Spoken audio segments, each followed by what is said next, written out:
Hey, what's good, y'all? So from time to time, I see certain people debating what the best platform or media is, typically in the form of fill in the blank is the worst or fill in the blank is the best. And while I think the debate is kind of goofy as the medium serves a different purpose and gives the player or watcher entertainment in different ways, I thought I'd go over the strengths and weaknesses of each medium and kind of explore what medium would attract what type of audience. Starting with manga, I'd say obviously it has an advantage when it comes to visuals because there's no need to simplify the art for animation because it's going to be needed to be drawn 100 times or whatever, as well as the manipulation of the panel size and shape to add emphasis to certain moments and completely control the narrative. Obviously manga is devoid of audio and is affected by detrimental release schedules that very often play a role in lower quality and results. But at the peak, the visual storytelling within manga is definitely at the top of all mediums. Well, of course, gameplay and immersion is what separates games from everything else. I'd say video games have the best blend of everything, as they're also very capable of telling meaningful stories while having the gameplay aspect. A lot of people's favorite soundtracks from any media come from different video games as well. I'd say the creative potential when it comes to video games is the highest out of everything. Many people say the stories are lacking in a lot of games, but I feel that's not really out of an incapability to tell stories on the platform. I feel that's more of an issue of having gameplay as a much larger priority when it comes to game development, because without a doubt some of the greatest stories do come from video games. I'm putting visual novels separate from video games due to the differential in actual gameplay and how this results in the mediums being gameplay versus story as a priority. The strength is, of course, being interactive and giving the feeling that you yourself impact the story at hand by giving dialogue options and different routes that ultimately lead to different conclusions. But I feel the majority of the interaction and gameplay just isn't really that significant, either at their mobile phone game level of gameplay and or just poorly implemented features that only exist to claim they're in the game and they have features. For the most part, I do not believe that a lot of visual novels' attempts at being interactive pay off very highly. And to add to the immersion and interactive aspect, many visual novels will place you in that perspective of the main character, or also known as a self-insert character. The thing with this is though that there's an absence or lack of character writing for the main character when you play the role of them, as the story attempts to place you within a story to give an experience rather than focus on the narrative itself. But also this gets counteracted in a lot of visual novels by making the main focus of the narrative revolve around a different character, and you're just watching that narrative unfold from the player's viewpoint. Visual novels are also capable of doing practically anything a novel could accomplish, but along with that comes the sacrifice of imagination. So let's face it, a lot of visual novels just flat out suck when it comes to visuals.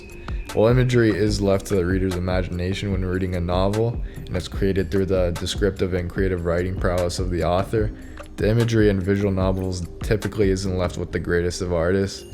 And while there are exceptions like the House and Fata Morgana, which really help immerse you into the various time zones that they're trying to depict, there's just as many duds that have comical art that doesn't portray what's intended from the creators.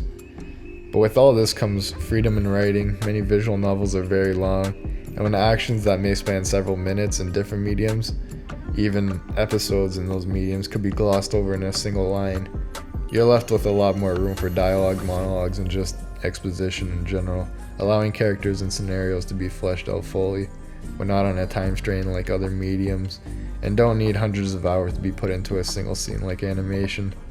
There's not many barriers that prevent the result from being exactly what the author put into words.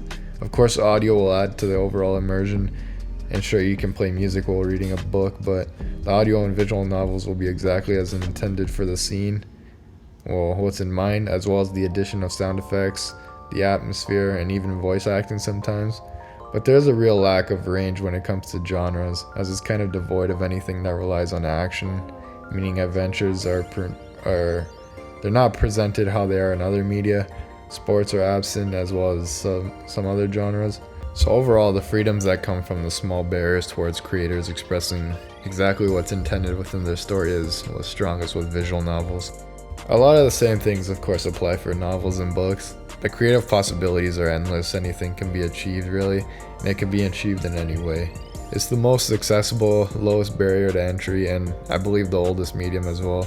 So of course the variety is the longest, and there's a perfect book for literally everyone.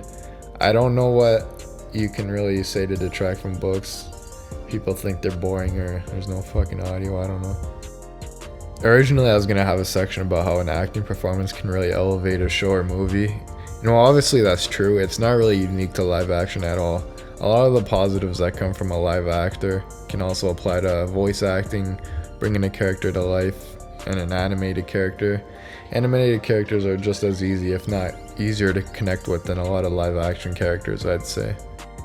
I'd say the creative freedom for anime is certainly larger than live action. Animation makes any setting or sequence possible. Anime also offers vibrant worlds that you don't really ever see outside of it. And while it may be a dip in art quality from manga, the sacrifice when brought to life through animation is worth it a lot of times.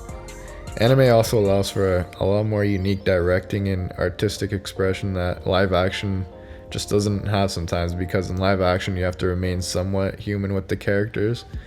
Anime also has a lot of amazing and memorable soundtracks. I'd say on average they're better than live action shows and movie soundtracks. I think anime has a great blend of narrative capability while also having great production capability in the sense of audio and visuals. So yeah, that's kind of what I think the strengths and weaknesses are for each medium. When it comes to the topic of which one is best, it's completely subjective and pretty much as subjective as it could get. Everyone's got different values when it comes to what they like in media. Maybe you prefer a mix of gameplay and narrative, but you think gameplay matters more, therefore you like video games, or vice versa, and you're seeking a strong narrative rather than gameplay and go for a visual novel. Maybe you just want to watch and don't care about the interaction aspect at all, and it comes down to live action shows versus animation or movies. Maybe you prefer live sets and actors as opposed to the wacky expressions you get in animation, or also vice versa, you like the vivid imagery that comes from action in anime and enjoy watching animated characters rather than live action.